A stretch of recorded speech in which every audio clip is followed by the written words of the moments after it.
Father, in Jesus' name, we thank you for this opportunity we have to be here in your presence and to share these things with one another. I pray that you would help the subject matter to be helpful and productive, and ask you to touch our hearts and our minds with understanding, to absorb this information, and at the time is when the time is right to be able to share it effectively with folks who are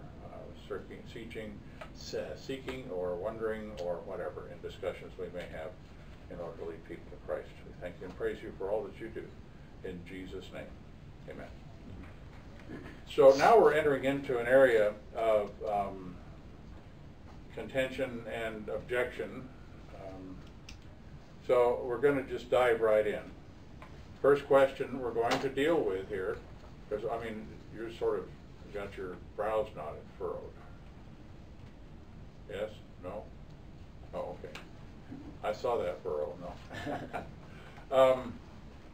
Were there dinosaurs in the Bible? And we kind of mentioned this sort of in passing last week.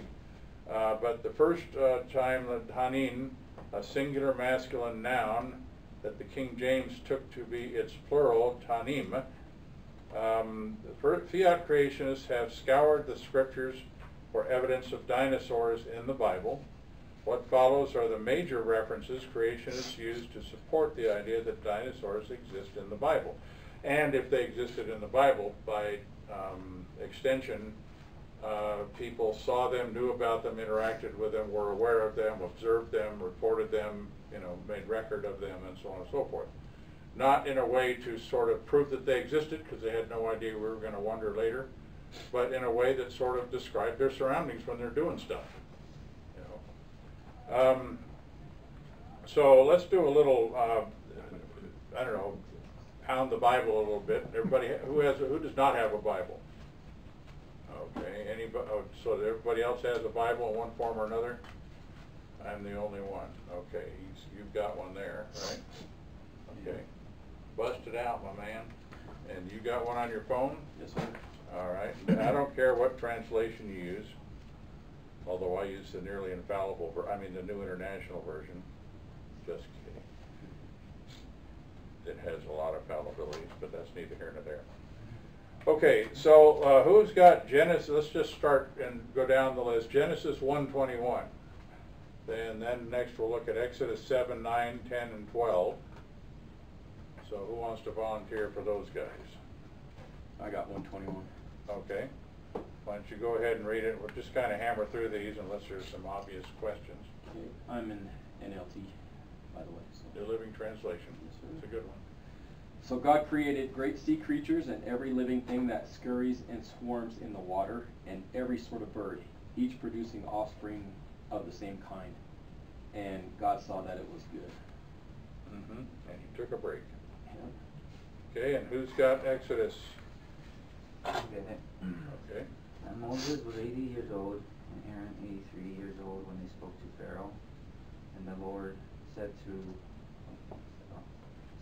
Moses and Aaron, when Pharaoh says to you, prove yourself by working a miracle, then you shall say to Aaron, take your staff and cast it down before Pharaoh, that it may become a serpent. So Moses and Aaron went to Pharaoh and did just as the Lord commanded. Aaron cast down his staff before Pharaoh and his servants, and it became a serpent. Then, okay. Go ahead. Then for each man cast down his staff, and they became serpents, but Aaron's staff swallowed up their staffs. Okay. And Deuteronomy 32:33, their wine is the venom of serpents, the deadly poison of cobras. So the assumptions here are, the serpent, metaphorically, I suppose, was a reference to the devil in a presentation that looked like a serpent in the garden. And then serpents in general are referenced in the Bible. And we mentioned last week that reptiles left alone will keep growing as long as the environment they're in will support it. They just keep growing and shedding and growing and shedding and growing and shedding and growing and shedding until they die. And after some point, maybe they don't survive as long, but they can get pretty big. Especially if they have tons of food to eat, they can start becoming tons of animal and eating tons of food. So, you know, the serpents, it doesn't necessarily reference size. So let's do the same. Are you guys the only two that have Bibles? Are you on? Yeah, I got one too. All right. So let's see. You want to do Nehemiah 2:13, Sure. and then we'll go back up here to Job 7:12, Psalm 74:13, if you don't mind. All right. And I went out by night by the gate of the valley, even before the dragon well, and to the dung port, and viewed the walls of Jerusalem, which were broken down, and the gates thereof were consumed with fire. Okay. Job 7:12. Am I the sea or a sea monster that you set a guard over me? Or the sea monster. Okay. So these things were assumed. Maybe some, I mean, a lot of people, you ever heard of a book called The Source? James Michener? Ever heard of James Michener? Really? He writes books and they're always thick, and he researches them ad nauseum. He has written one called The Source that I have, and it's an interesting book. Chesapeake, a bunch of different books. They are historical novels in nature that are fiction in terms of characters, but historically very completely researched and accurate in their presentation. So it's a good read. And Chesapeake, he goes right back to where Native Americans, before there was an America to be a native of, were doing their thing in hunting, and then this big old weird ship shows up. He goes right back to the beginning to develop the history up into modern times. And that's what he likes to do. I think one called Texas. Anyway, the source starts with some folks way back when. And they were scrabbling for food constantly, and then found out that if there were these little tiny things that fell off, if they put them and buried them and put some water on them, they'd grow. So they discovered that they could actually plant seeds and get crops. And then there was a bad storm a few seasons into it, and it kind of wiped some stuff out. So then they decided they better appease the god of the storms or the river or whatever. And so this is James Michener's take on the origin of religion in general. And the story focuses then going forward on a tell. You know what a tell is, right? Did I mention that to you? A tell is a mound, and in the Middle East, old cities die away, people come on, this is a good place, there's water here, so they build on top of it. So you end up with this huge mound, which when they go down through it, layer after layer, they go back literally hundreds and thousands of years in ancient history. They find clay pottery and different indices of the other previous civilizations who lived on this place. And that mound is called a tell. Now, you know, we would say because it tells us the history of that area, but that's what they do. Archaeologists go to these places and dig down to find the history. And so the story of the source is the mound that became on top of where this guy hid in a cover of a couple of rocks, sort of like a cave, and built and made crops grow. And then some more people thought that was a good idea and hung out with him, and next thing you know, we got cities and civilizations and other people coming in and conquering him and so on and so forth. So the story is fictional, but it goes, and he talks about, you know, the advent of religion. He talks about Christ. He talks about the advent of Islam and so on and so forth, right up. And he goes back and forth between the modern day archaeologists discussing these things and then the people there living them while they were happening and how they came to be. It's a pretty interesting read if you're interested in archaeology and how they develop and stuff. But anyway, so in his view, religion started because people were superstitious. And I'm not buying that. But he said in the beginning in this story that that's what they did. Okay, so let's see, Isaiah 91:13, or no, Psalm 91:13. Hang on, I'm almost there. Job 7:12. Oh, did we skip? I heard that one. Oh, I Yeah, you read apologize. it. Read it again, you forgot. Okay. Am I the sea or a sea monster that you set a guard over me? Okay, sea monster, that's where we got off on that little rabbit trail. So who's got Psalm 74:13? You got that? Yeah, I got it. 74:13. You split the sea by your strength and smashed the heads of the sea monsters. Okay, another reference. And then in 91:13, you will tread on the lion and the cobra, you will trample the great lion and the serpent. Okay, so who wants to get Psalm 148:7? I get it. Okay. Pretty much there. 148:7. Praise the Lord from the earth, you creatures of the ocean depths. Okay. So there's an awareness of these creatures down there that they see from time to time, and they record things, including that God created them, an acknowledgement that He did. Okay, in that day, what am I reading here? Isaiah 27:1. The Lord will punish with His sword, His fierce, great, powerful sword, Leviathan, the gliding serpent, Leviathan, the coiling serpent. He will slay the monster of the sea. So here we tie the two terms together, Leviathan and then of the sea. So, and you know, he doesn't say it had 4 paddles and a long neck, it looked like a dragon breathing fire. He doesn't say any of that stuff. We don't know, but Leviathan refers to something pretty big and pretty terrible, and you don't want to be out there in your rowboat when he decides to throw a temper tantrum. Right? Sure. Okay. So are you kind of getting the idea?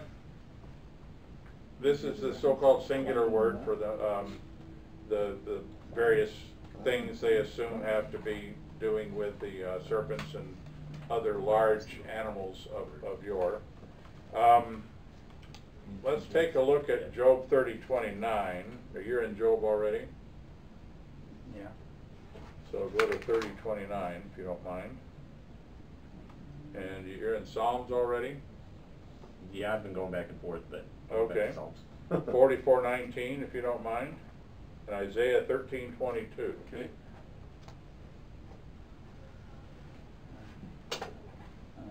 I am a brother of jackals and a companion of ostriches. Of what? Ostriches. Okay, you're in Job 30, verse 29. Read it again. What translation is that, by the way? ESV. Okay.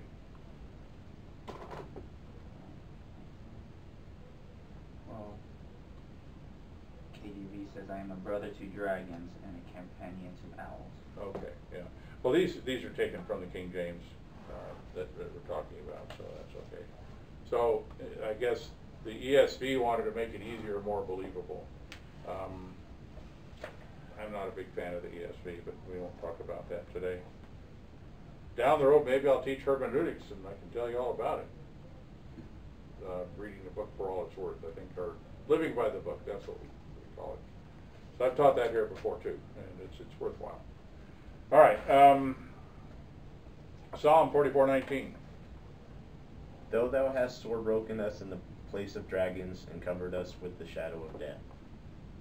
Dragons again. Okay, and Isaiah 13:22, sorry. 13:22. Hyenas will howl in the fortresses, and jackals will make dens in its luxurious palaces. Babylon's days are numbered. Its time of destruction will soon arrive. Kind of goes on and on. You guys have had it. Thorns in verse 13 of the 34th chapter will overrun her citadels, nettles and brambles, her strongholds. She will become a haunt for jackals, a home for owls. Desert creatures will meet with hyenas and wild goats and so on and so forth. Okay, so we're dealing with language issues and what you want to do, but there are a lot of bad creatures out there, some of which refer, in Job especially, to Leviathan and so on and so forth. So we take those to be some sort of interaction with unknown to us large creatures. And as we discussed last week, the fossil record, nobody became aware of the existence of dinosaur bones until historically very recently. So they weren't known in the ancient church at all. They didn't have to deal with them or contend with them. There was no awareness of these fossil remains. And since then, for various reasons, you start digging and then you find a pile of bones and you're trying to figure out what they are. Then you see these enormous skulls and begin to realize, you know. All right, so Does everybody kind of get the picture? None of these are absolutely 100% definitive, but they certainly leave room for the notion that dinosaurs existed and existed during the time of human existence as well. Does that work for you? Mm-hmm. Okay. All right. Now they didn't, like I said, they didn't break it out and start naming them and codifying them and classifying them and all that kind of stuff until much later. All right. The words occurring together 28 times are translated dragon or dragons. 21 times in King James, serpent, whale, sea monster once. In the NIV, restricting the usage to 15 times, eliminating tanim, which the NIV renders jackals, translates tanin, monster, snake, serpent, creatures of the sea, great sea creatures, jackal, monster of the deep, and serpents. So the nearly infallible version has a way of dealing with it, and I want to sort of stop and help you understand what that means. The King James Version is an attempt at a literal translation. 1614, it was authorized by King James, and the scholars of that day went back to what they had at the time. Now many people refer to it as the Textus Receptus, the received text. So they say that was a special version, and it was given to us by God, and so we can't ever touch it or mess with it or change it. We always have to read King James from now on forever. Hold your breath and turn purple. The New International Version is a new translation. They have discovered many more original transcripts or pieces of them. And the New American Standard, which is the next one we're going to mention here, is another literal translation. And it stems from the Revised Standard Version, then the American Standard, then the New American Standard. The approach with the New American Standard also was to be a literal translation. The New International Version took another approach, as does the New Living Translation. I think that's what you said you were reading from, Mm-hmm. NLT. Mm-hmm. And it's a dynamic equivalence approach. So an example of that might be, there was I think it was a Wycliffe translator walking through the jungle. He had been immersed in this people group in the dark jungles of Africa, and this is a unique, discrete people group with their own language, history, and customs, and so on and so forth. And he introduced them to Christianity. He was sharing them the stories of the Bible, and in the process of trying to develop a written language so that then he would be able to translate the Bible into this language based on what their verbal communication was. Does that make sense? That's what they'll do. There are a lot of cultures and people groups who have language that they speak that has never been written down. Nobody ever thought to write them down. So they'll literally go in there, learn the culture, the history, and the language, develop a language, and then translate the Bible into that language. That's quite an undertaking. Yeah, I'd say. So he was walking through one day in the deep, dark jungle with this guy, right? And he'd been struggling with, the verse that says, "For his his blood washes our sin as white as snow." I don't know what snow That is. doesn't help the guy in the jungle who's never seen snow, doesn't know what snow is, has no idea even what cold is, right? Mm-hmm. Let alone ice or freeze or snow or anything like that. Or snowball fights even, the cool stuff. So he was walking, and all of a sudden, up in the high canopy, he saw this absolutely bright white bird, and there was a break in the canopy, so the sun shone right on him. And he said, "What is that?" And he gave him the name of the bird, and he turned to him and he said, "His blood washes your sin as white as that bird." Oh! And understanding dawned. So in that culture, snow is irrelevant.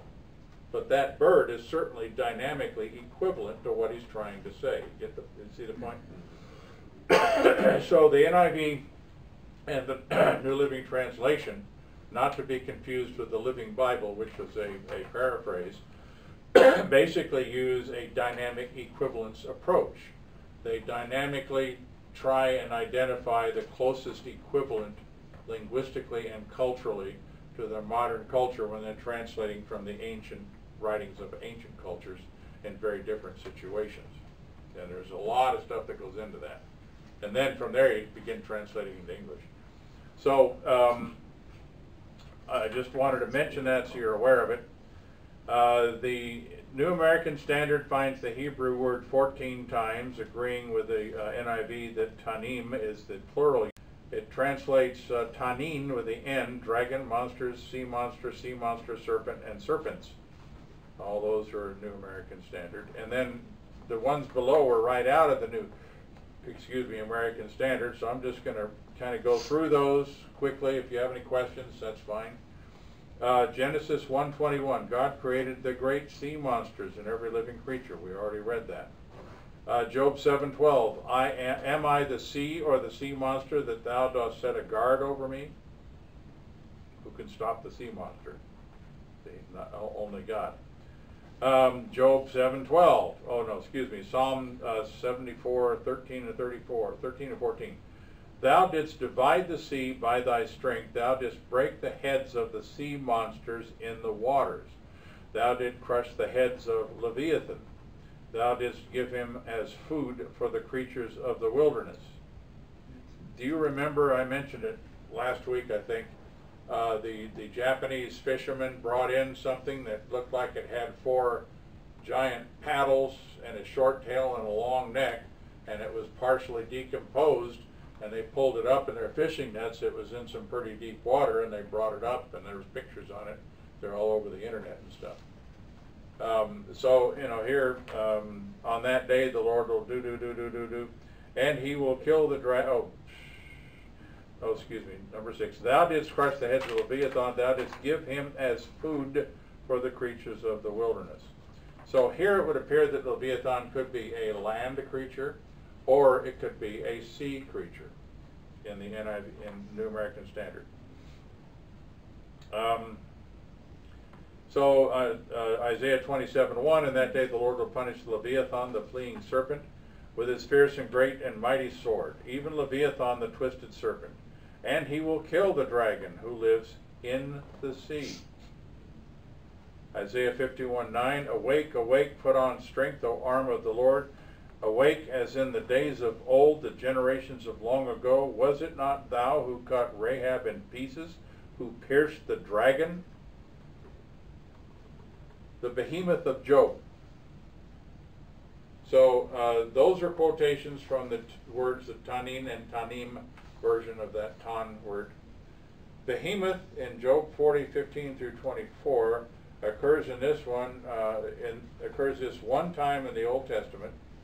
Explanations appear in the text itself or in the margins of versions as follows.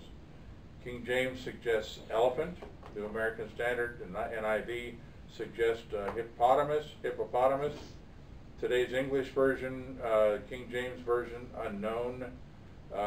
New King James version, the one you have, refers to it as the crocodile. The New English Bible text leaves no explanation in the margins. Jerome Bible, and I'm not sure, JPSB, something standard, I don't know what that is. Okay. 40:15, it eats grass like an ox, a herbivore, eliminating the crocodile idea. Extremely powerful stomach, a huge slow swaying tail like a cedar, eliminating the elephant and hippopotamus perhaps. Very strong bones and limbs. First of the ways of God. Are you chuckling or making a comment? Yeah, just chuckling at the size of an elephant's tail. A tail like a cedar. Yeah, a cedar or a tree trunk, that ain't no elephant. Yeah, that big old elephant, that wimpy little tail, you know? Yeah, okay. Oh, there, no, never mind. Rabbit trail. Spends a great deal of time mostly submerged, eliminating the elephant. Rivers can rage, but it is unperturbed. Can it be captured or pierced in the nose, which is a symbol of you pierce the thing in the nose and you subjugate it, an ox or something like that. You can see them with rings in the nose. That's what it's for. And then Leviathan of Job 41, verses 1 to 34, also cross-referenced in those references you see there. We'll just kind of go through them, and then hopefully finish up before too long, but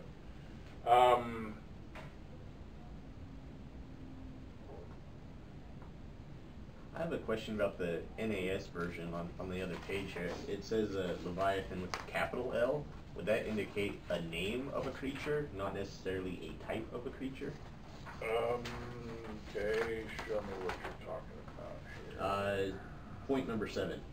In that day the Lord will punish Leviathan. If it's got a capital L on it, does that indicate that it's a name of the creature? Like Well, a and proper name? that's a good question, a good observation. It looks like a proper name there, as opposed to something else. Yeah, because in the King James version it has a small L. Right.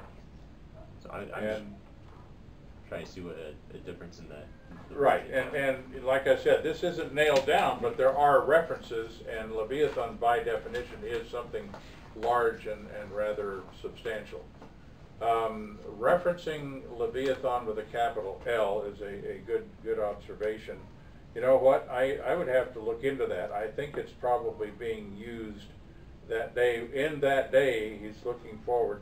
Now, keep in mind, you know how many books are on the Bible? Who knows how many books are on the Bible? And how many are New Testament and how many are Old Testament? 39 are Old Testament.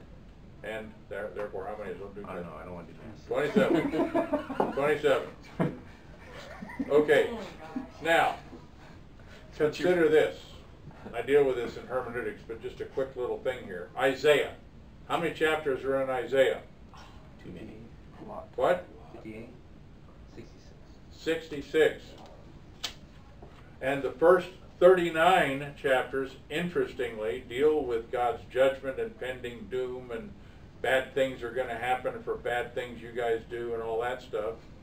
And then suddenly, so after the 39, and this is in that portion, this reference here, the Lord will punish Leviathan, the fleeing serpent. So that is making a reference to forward judgment, so it could be a reference to the devil. And that's where I'm going with this. But then in chapter 40, all of a sudden, we start seeing a very different view. Beginning with chapter 40, we see hope. We see forward looking. It begins what we call the song, the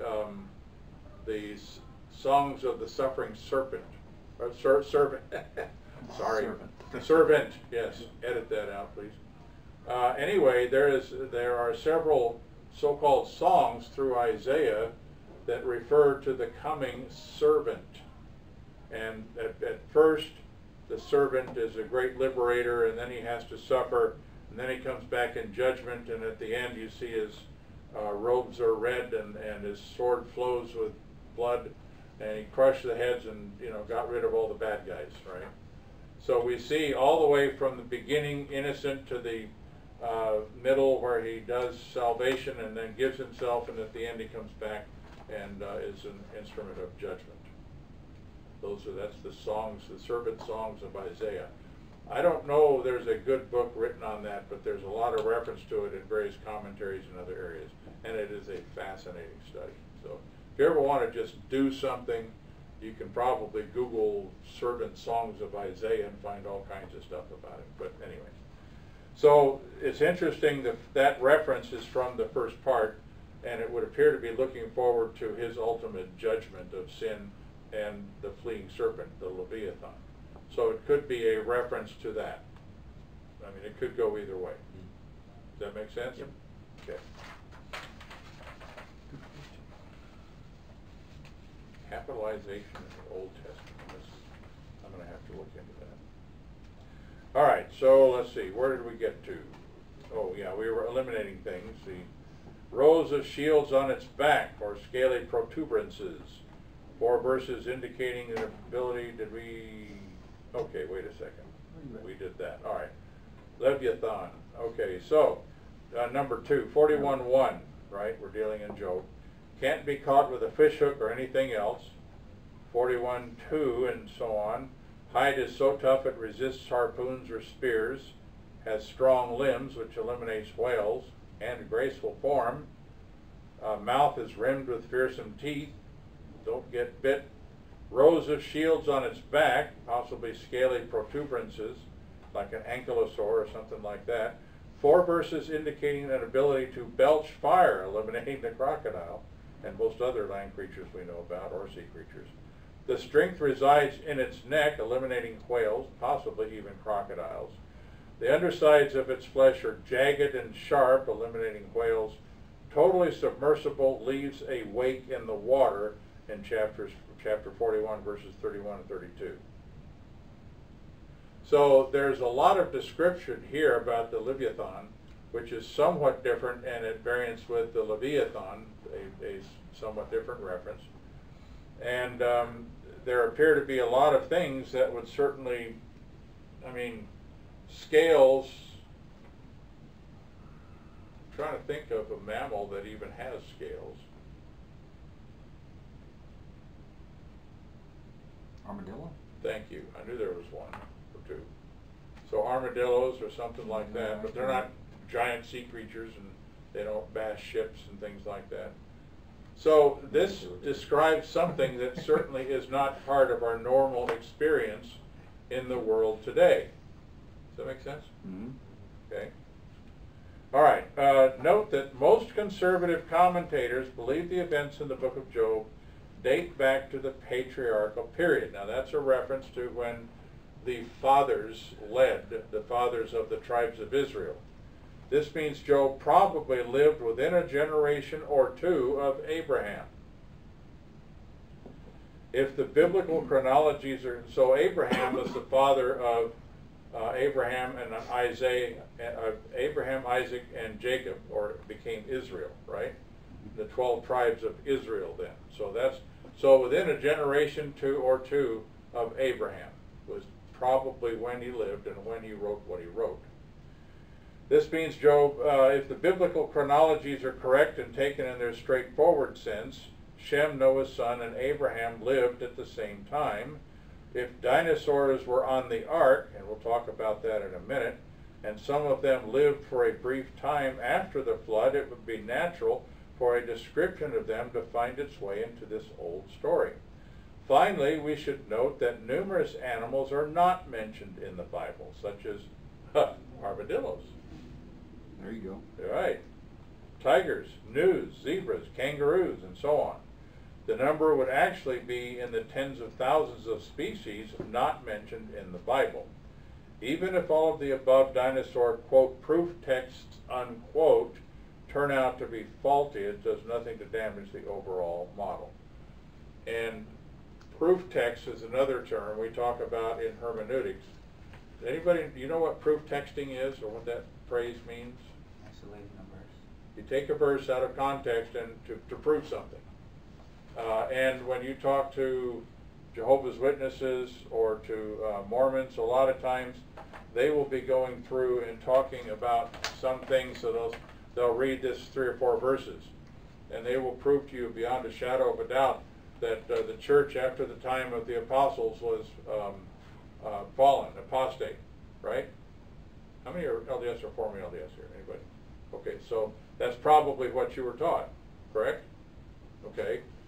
Yet, if you read the entire chapter, and we're talking the, Mark 13, Matthew 24, I think it is, where it talks about, all this stuff, if you read it from the beginning, you find out it's talking about actually in the last days, not right after the apostles went away. So the church has been apostate, so Joseph Smith had to come save us. And that's basically the story. But you can't use that passage if you read the entire context, because it's not talking about the same period of time that is assumed in the proof texts taken out of context that are used to prove the apostate church. Therefore, it must be replaced. Therefore, the Church of Latter-day Saints of Jesus Christ. So, does that? I don't know if you've heard that before, if that's news to you or whatever. Since we're on the subject, do you mind responding to that, or what you think about it, or have you heard that? I haven't really heard about it, but just like with everything else in the one of the articles of faith says, in the Bible as far as it is translated correctly. So right, that's why they don't really use that as a main text. Right, and subsequent revelation anything the current prophet says, things in the fundamental Pearl of Great Price, those documents supposedly have the truth, and if they digress from the Bible or the biblical standard, they are said to take precedence over the Bible reference as well. Did you want to kind of respond to that or anything? I agree with what you just said Okay. on that. All right. So, I mean, that's something to be aware of, and when we talk about some of this stuff. So proof texting is to take things out of context to prove your point. And it's just not a healthy way to do hermeneutics. It'll get you in trouble real fast. And most, if not all, cults out there have a problem with proof texting to make their case. You know, the church, the Children of God, Jehovah's Witnesses, you know, they all, Jehovah's Witnesses undertook to make their own translation of the Bible called the New World Translation. You ever heard of that? I have a copy of it if you ever want to read it. It's King James, but they changed things here and there, like John chapter 1, verse 1. In the beginning, enarche en hologos, in the beginning was the Word. That's Greek.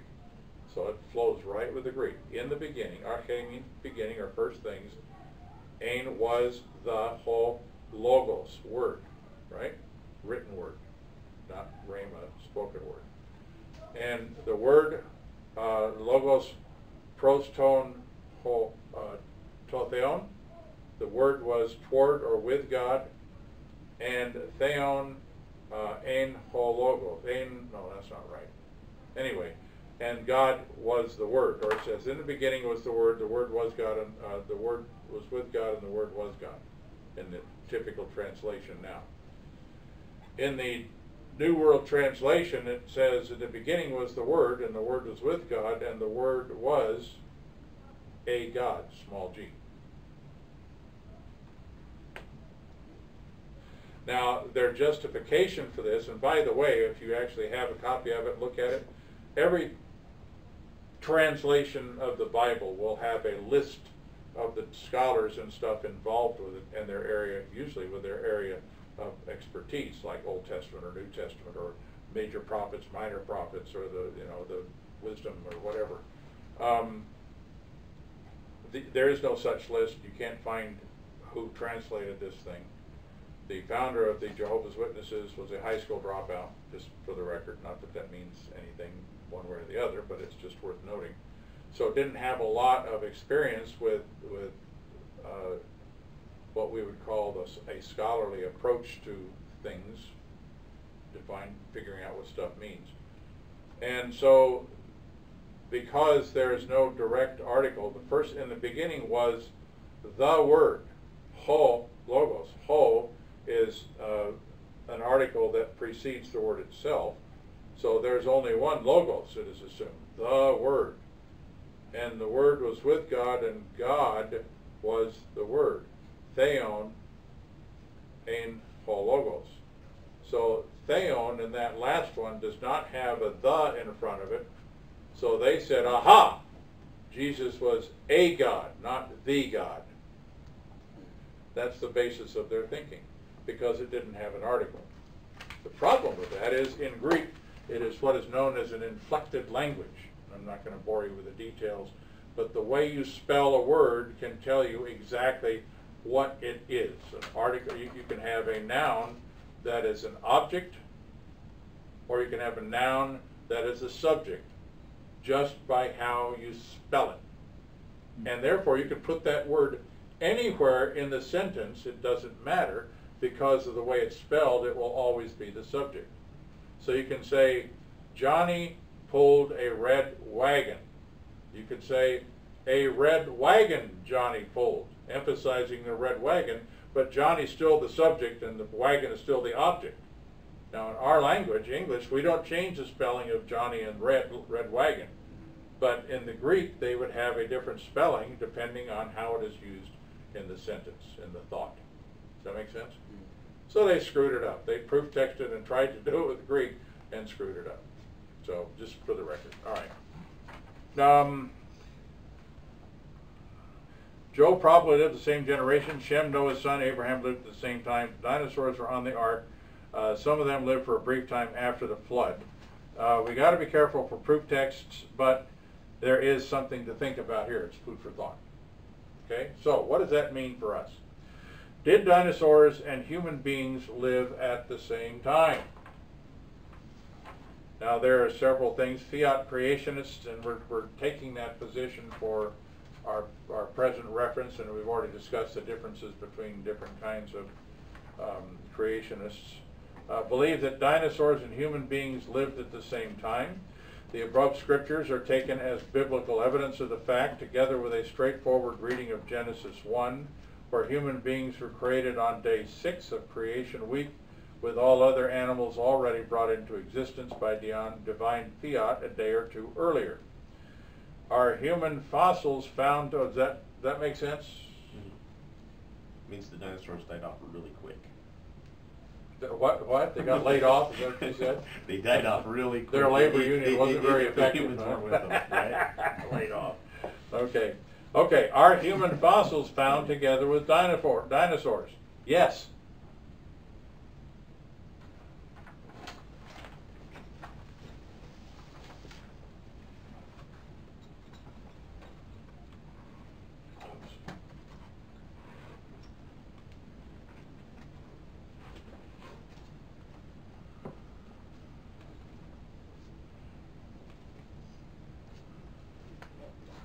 Ta-da! Bones of Contention, published by Baker Bookhouse. This, by Marvin Lubenow, of human fossils, goes into great depth and detail about the fossil record and what it means for us as creationists believing in the Bible and the biblical account of creation. So this is a worthwhile read. You can possibly find it in the library. You can certainly most likely find it in electronic form. I'm trying to get more and more of my books converted to electronic form so I can kind of get rid of them. Anyway, good book and worth the read, and it talks about that very issue. So, Paul Rosenow, I do not have that book. Are human and mammal tracks found together with tracks of dinosaurs in the Kayenta of Arizona? And some would say, oh, it just happens to be the same shape of the human foot in the middle of a dinosaur footprint in sandstone. But if it's pretty clearly, if it walks like a duck and quacks like a duck and looks like a foot, no, that isn't right. Anyway, you get the idea. So there is some evidence that there may have been coexistence. Also see a fairly well documented website, Science versus Evolution, Science Chapter 13b, Ancient Man, and there's the link for you to go to it. Ancient petroglyphs, that is drawings on rocks, petro for rocks, right, appear to depict dinosaurs. For pictures, you can see this book there. You can, I don't know if this one's online or not. Note that what were once deemed to be human footprints near the Paluxy River in Texas have been identified as non-human. These footprints, viewed in the film series Origins, How the World Came to Be, should not be a part of this debate. So, why aren't more human fossils found? Anybody want to know the answer to that? We're getting to the, I'm sorry? It's a great question. Yeah. Lubenow says fossils of 6,000 human individuals have been discovered. If the global flood model is the correct one, human beings would have been the last to be buried. They would have run to higher ground, found floating objects to hold on to, etc.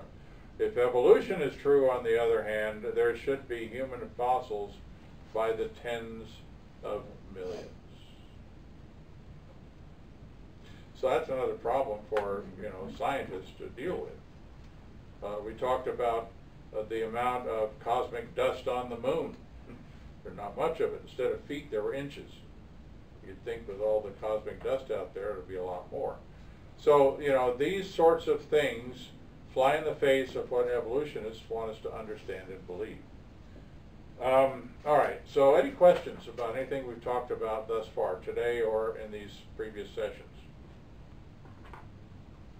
Just on the human and the mammal tracks found in Arizona, have they been trying to destroy that, or is it? There's debate about it, obviously, but I mean it is a pretty clear human footprint. Having said that, in the castle in Heidelberg, Germany, there is they use, I don't know what kind of, it's red, but I don't think it's sandstone. Anyway, the this guy is caught having a dalliance with the princess, and when the king comes toward the room, he hears him, so he jumps out the window, and there's this footprint where his heel landed, and he took off running to get away from the king, right? So I don't know how a footprint would be. That's sort of probably a folktale and likely not true, but it certainly looks like a human footprint. Now maybe it was wet cement and set after he jumped, I don't know, but it doesn't look like concrete I've ever seen. So was there this footprint inside the dinosaur's footprint? If that's the case, then the dinosaur most likely was there first, otherwise you'd see a human remain in the footprint where he got squished, right? And so either the dinosaur left the print and this guy was walking along and he stepped into it and it was still full of water or something, and then eventually hardened, you know, I mean, that's what sedimentation does. So yes, there is some debate about whether it's a legitimate human footprint inside a legitimate dinosaur footprint. In general, the evidence seems, in my opinion, to weigh toward yes as opposed to no. And there's a lot of cross-reference history with petroglyphs and stuff. There are eyewitness accounts, apparently, of human beings drawing these same creatures that were unknown for a few thousand years until the century before last, the 1800s. We talked about that last week. So there's 6,000 to 7,000 years of history, the vast majority of which there is no discussion of dinosaurs, but there appears to be somewhere in that history people seeing something that certainly resembled dinosaurs, including they found, and I'd have to look this reference up, I don't remember, I've moved several times since I last taught this class. And it is a picture found in Congo, the country, but in the jungle, and somebody had drawn a huge hump with what appeared to be 4 legs, of course, in a row. They didn't know how to do 3D drawing, and then a long tail, and then a long neck that curves up. That sounds very much like a brontosaurus or diplodocus or one of those, some of which have been debunked and renamed or whatever. But anyway, a large-bodied dinosaur with a trailing tail and a large, long, serpentine neck. So that didn't, I mean, somebody saw something and drew it, maybe accurately, maybe not. Good question. Anybody else? Okay, I apologize for sitting. We're all going to quit early. We can all go help with security. Let's pray. Oops. Oh, that's okay. Go ahead. Father, in Jesus' name, we just ask your blessing upon this time we've been able to spend with you and with each other. I pray that you would help this information to be helpful, useful, and we just ask you as we continue through this class to do so as well. We pray for the service this morning, pray for the safety of those people who come on campus. Thank you for our security personnel. We ask for you to touch hearts and minds, and in the service I pray that you would touch people, transform lives. Use the ministry team, be with Pastor who shares his message, and we just give you praise and glory for all that you do. In Jesus' name, amen.